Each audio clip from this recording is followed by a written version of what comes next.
그러므로 우리가 낙심하지 아니하노니 우리의 겉사람은 낡아지나 우리의 속사람은 날로 새로워지는도다. 우리가 잠시 받은 환난에 경한 것이 지극히 크고 영원한 영광에 중한 것을 우리에게 이루게 함이니 우리가 주목하는 것은 보이는 것이 아니요 보이지 않는 것이니 보이는 것은 잠깐이요 보이지 않는 것은 영원함이라. 아멘. 여러분 한 주일 동안 감사의 삶을 좀 살아보셨습니까? 저도 좀 감사를 나눠보라고 말씀드렸을 텐데요. 저도 한 주일간 하면서 이게 참 쉽지 않다. 내가 얼마나 감사하는 것에 무뎌져 있는가를 다시 한번 떠올려 보게 되었습니다. 특별히 이런 일이 일어나서 감사해요. 이런 것들이 있어서 감사해요. 이런 것은 쉬운데 그런 것들 좀 빼고 감사한다는 게 사실 참 쉽지 않더라고요.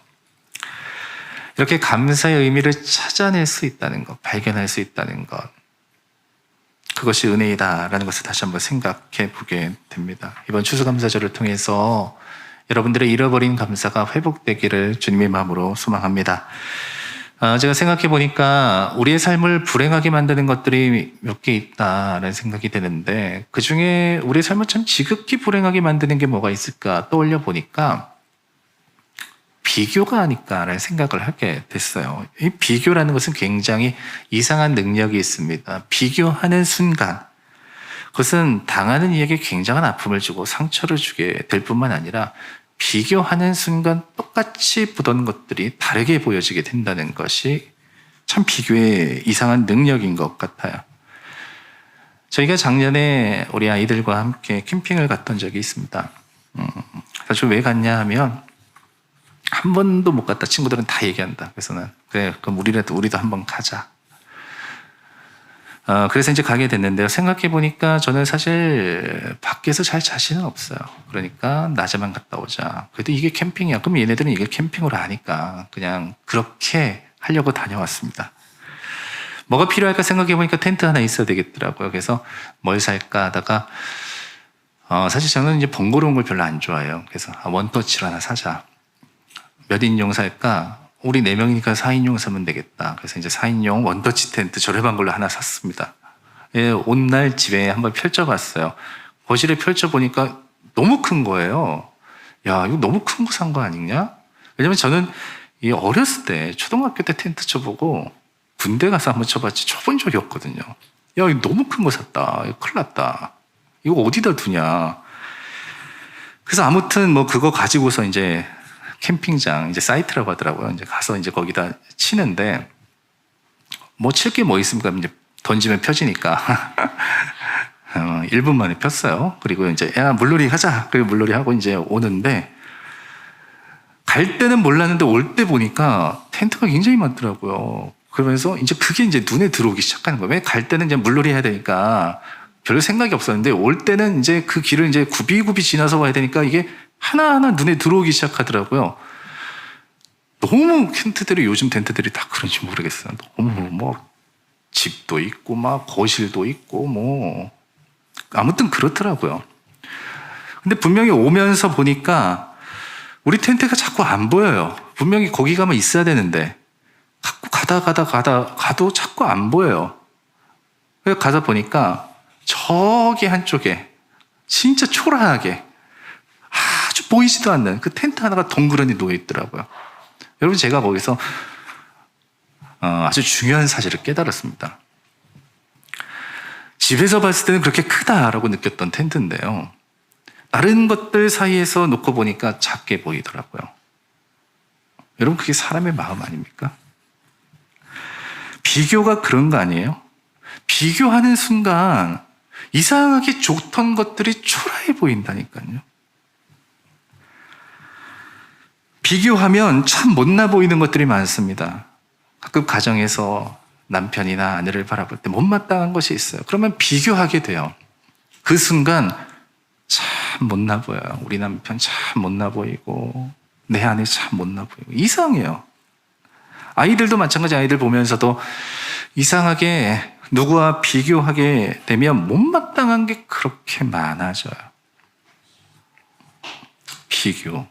그런 능력이 있더라고요.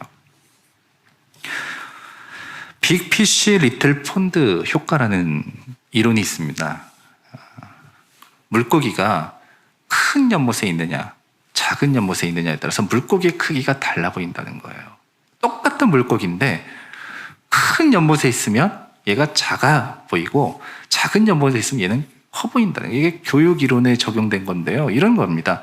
똑같은 능력을 가지고 있는 어떤 재능을 가지고 있는 한 학생이 있는데 이 학생을 정말 공부 잘하는 애들 사이에 두었더니 얘가 성취도가 낮아지더라는 거예요. 근데 반면에 못하는 아이들 사이에 놓아뒀더니 얘의 성취도가 높아지더라는 거예요. 그러니까 얘가 어떤 환경에 있느냐, 이게 큰 연못이냐 작은 연못에 있느냐, 그래서 내가 어떻게 보이느냐에 따라서 내가 느끼는 것이 다르다, 자기 의식이 다르다라는 것을 이론적으로 설명한 겁니다. 여러분, 근데 이 말 모든 상황이 그럴 수 있는 것은 아니겠지만 어느 정도 동의되는 거 아닙니까? 여러분, 그렇잖아요. 누군가가 나를 우러러보는 상황 속에서 내가 있는 게 좋지, 내가 무시당하는 느낌을 받는 곳에서 있는 것을 좋아하는 사람이 누가 있습니까? 내가 그래도 여기서는 잘한다 라는 얘기를 듣는 게 낫지, 정말 잘하는 사람들 사이에서 내가 나는 왜 이렇게 못해 라는 느낌을 받는, 여러분, 그 어떤 상황이 여러분들에게 더 유익하겠습니까? 그런데 사실 비교라는 것은 언제나 그렇듯이 건강하진 않습니다. 왜냐하면 그 비교 속에 진리를 담고 있는 것은 아니거든요. 잘 생각해 보시면 비교 자체가 되지 않는 것들이 있어요. 어떤 것들이 그럴까요? 유일한 것들이 그래요.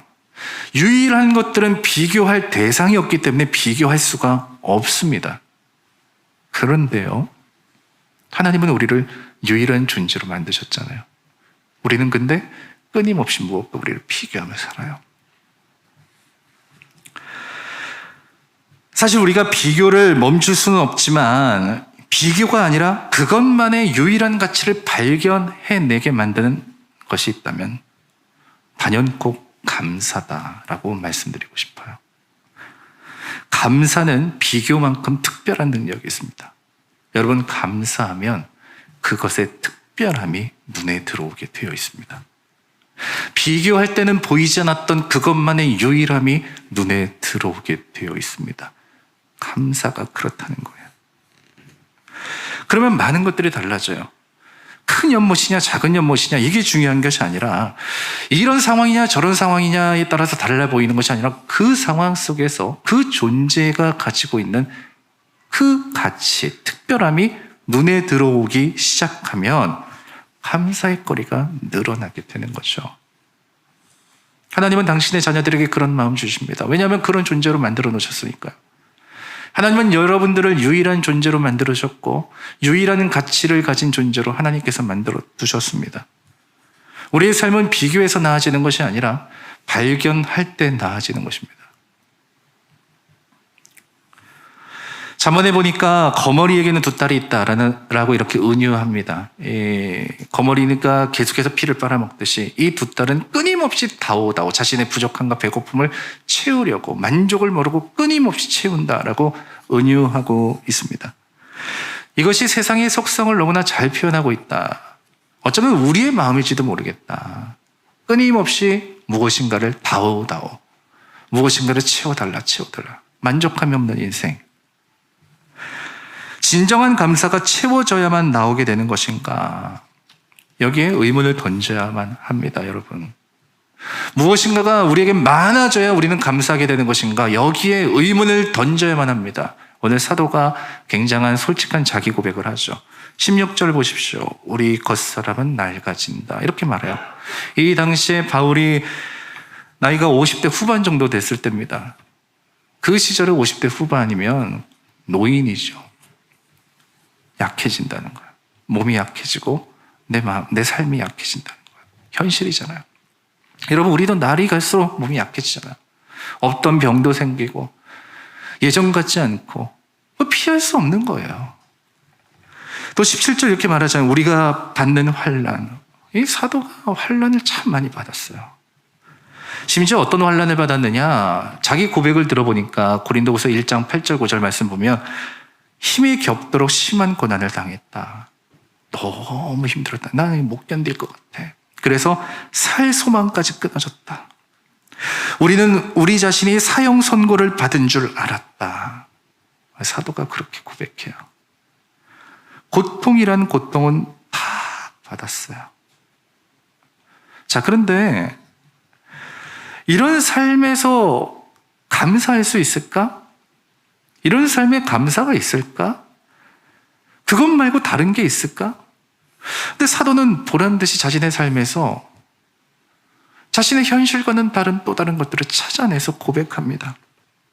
겉사람이 낡아진다. 이게 현실이에요. 그러나 오늘 그가 보는 것은 속사람은 날로 새로워진다. 환난은 잠시, 환난은 작은 것. 그런데 영광은 큰 것, 영광은 영원한 것. 오늘 이 사도가 발견한 것이라는 거죠. 감사할 것이 없는 것 같은데 감사를 고백하고 있어요. 그러면 뭔가 이유가 있는 거 아닐까요? 그의 삶에 무엇인가가 채워졌기 때문입니까? 무엇인가 나아졌기 때문입니까? 그렇지 않습니다. 그는 감사를 발견하는 사람이었기 때문입니다.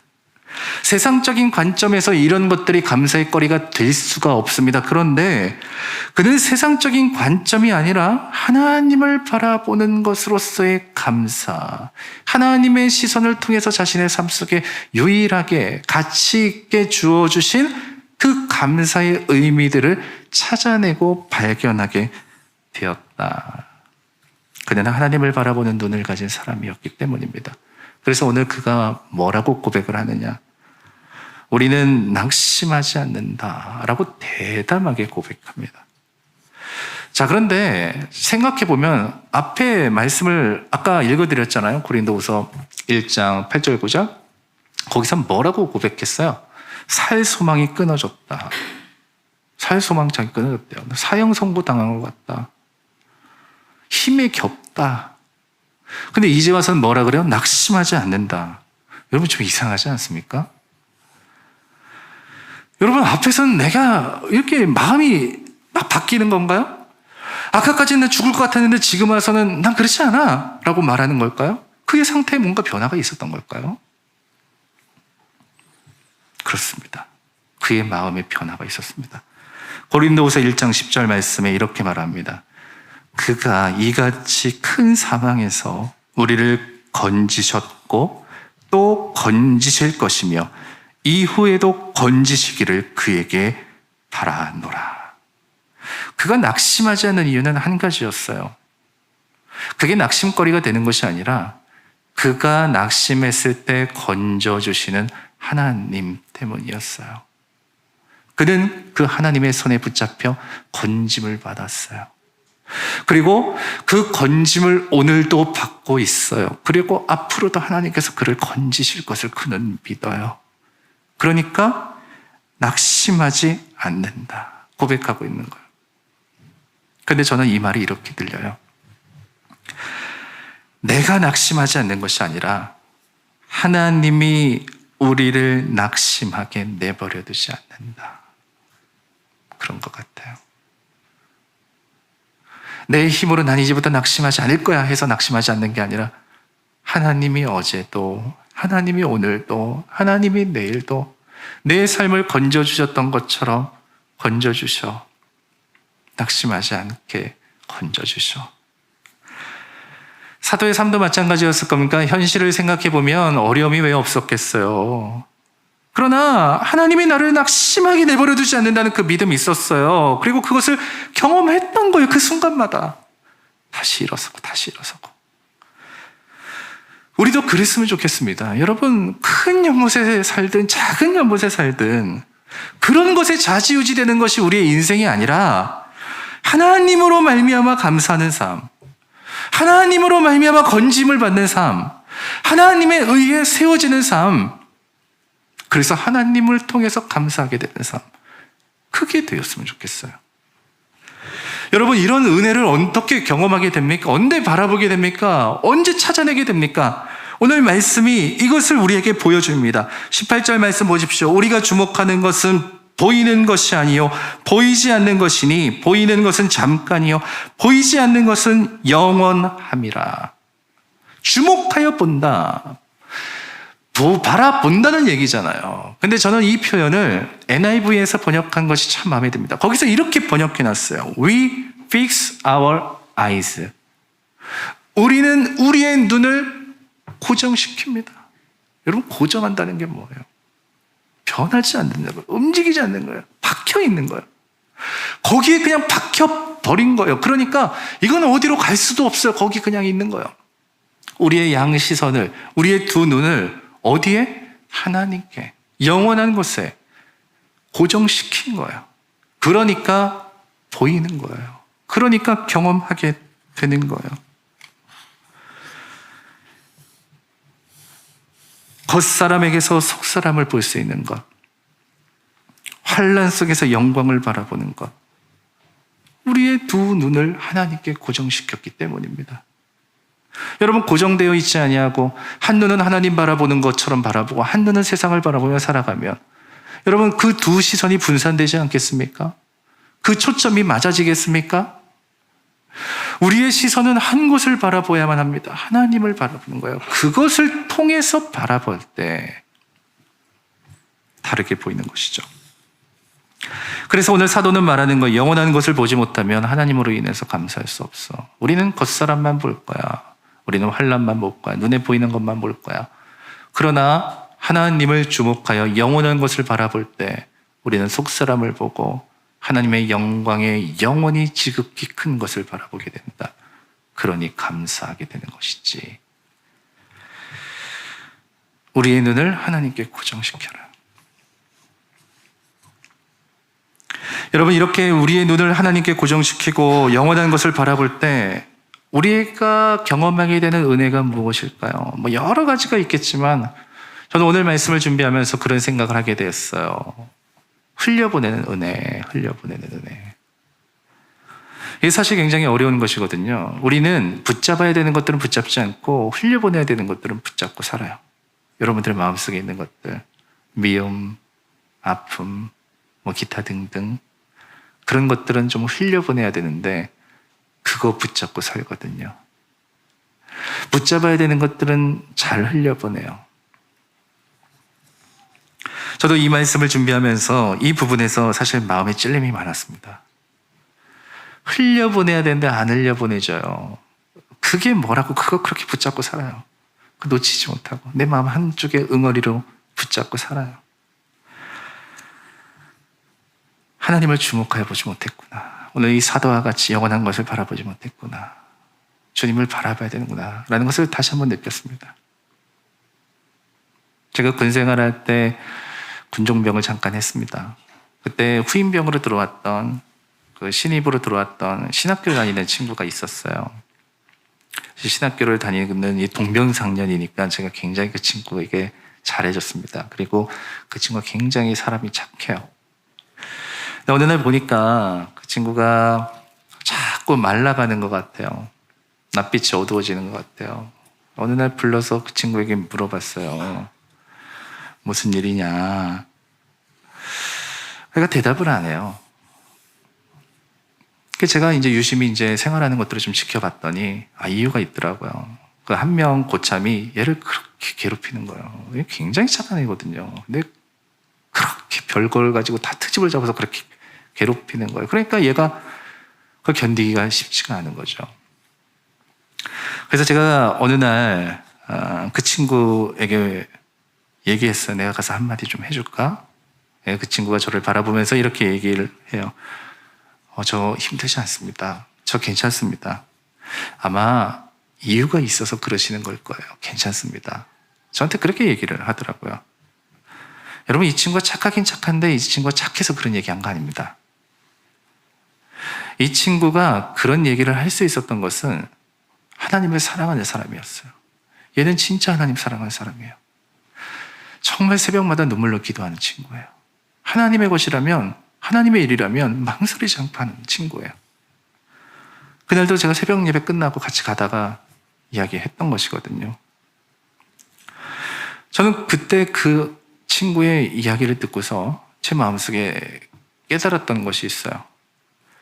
지금의 이 어려움이 이 애의 마음을, 이 친구의 마음을 바꿔놓지 못하는구나. 지금의 이 상황이 얘가 가진 큰 마음을 꺾어놓지 못하는구나. 여러분, 뭐 불합리한 거 참아야 된다, 억울해도 삭히라, 이런 얘기가 아닙니다. 하나님의 시선으로 은혜를 가진 자가 흘려보낼 수 있는 능력에 대한 이야기를 하고 있는 거예요. 흘려보내고 내게 그게 붙잡히지 않을 수 있는 능력에 대한 이야기를 하고 있는 거예요. 왜 이게 될까요? 하나님이 그의 마음을 어루만지시니까요. 하나님이 우리의 마음을 어루만지시니까요. 아픔에, 억울한 일에, 불안한 삶에, 두려움에 사로잡힌 우리의 인생을 어루만져 주시니까요. 그것이 우리의 삶에 머무르면서 우리를 마이너스 되는 인생이 되지 않게, 오히려 그것이 나의 눈물이 하나님의 은혜가 되어질 수 있게 주님께서 만드신다는 거예요. 그래서 건지셨고 건지시고 건져내실 것이다, 이 믿음. 그것이 오늘 작동하고 있는 거 아닙니까? 저는 스데반의 모습에서 그걸 봅니다. 스데반이 순교를 눈앞에 두었을 때 그는 이렇게 묘사하고 있습니다. 스데반이 성령에 충만하여 하늘을 우러러 주목하여 하늘을 바라봤대요. 성령이 그에게 충만해지자 죽음을 앞두고 그는 하늘을 바라보았대요. 하늘을 주목했대요. 그때 하나님의 영광과 및 예수께서 하나님 우편에 서신 것을 보고, 똑같은 상황, 똑같은 환경 속에서 우리는 무엇을 보느냐는 거죠. 그때 하늘을 바라보았을 때 무엇이 보였다? 하나님과 예수님을 보고. 여러분, 똑같은 여러분들의 현실 속에서 그것을 무엇으로 바라볼 때? 영원함으로 바라볼 때 거기서 하나님과 예수님을 보고, 여러분들이 겪는 그 어려운 상황 속에서 그것을 하나님을 바라보면서 바라보았을 때 그곳에서 무엇을 보게 된다? 하나님과 예수님을 보고. 그러니 그의 얼굴과 그의 고백이 달라지는 것이죠. 흘러갈 것은 흘러가게 만들고 붙잡을 것은 붙잡을 수 있는 사람. 그게 감사의 능력 아닙니까? 인생은 아름다워라는 영화 여러분 보신 분들 계실 겁니다. 유태인 학살에 대한 비극을 그린 영화인데요. 거기서 이제 아이와 아버지가 나오잖아요. 근데 이 아이가 그 상황을 잘 몰랐던 까닭은 그 아버지가 그 상황을 희극으로 만들기 때문입니다. 마지막으로 그 아버지가 총살당하기 전에 끌려갈 때 우스꽝스러운 모습으로 그 아이의 눈에서 지나가거든요. 그 아이는 끝까지 그것이 게임이고 장난인 줄 알았던 거예요. 여러분, 하나님은 우리를 그런 세상 속에 두셨습니다. 어쩌면 우리가 살아가는 세상은 비극적인 세상인지도 모르겠어요. 여러분들이 오늘 겪고 있는 현실의 문제들을 생각해 보면 이게 비극적인 것일지도 모르겠어요. 우리의 상황을 돌이켜 보면 다 그런 것일지도 모르겠어요. 그러나 우리는 그 상황을 무엇으로? 비극을 비극되게 만드는 인생이 아니라 비극을 희극되게 만드는 삶으로 우리를 불어넣어 주신 거 아닙니까? 보내주신 거 아닙니까? 올 한 해 여러분들의 삶은 어떠셨나요? 참 쉽지 않았죠. 고단했죠. 참 많은 수고하셨죠. 그러나 이 모든 것이 여러분들에게 플러스가 되려면 흘려보낼 것은 흘려보내고 붙잡을 것은 붙잡으십시오.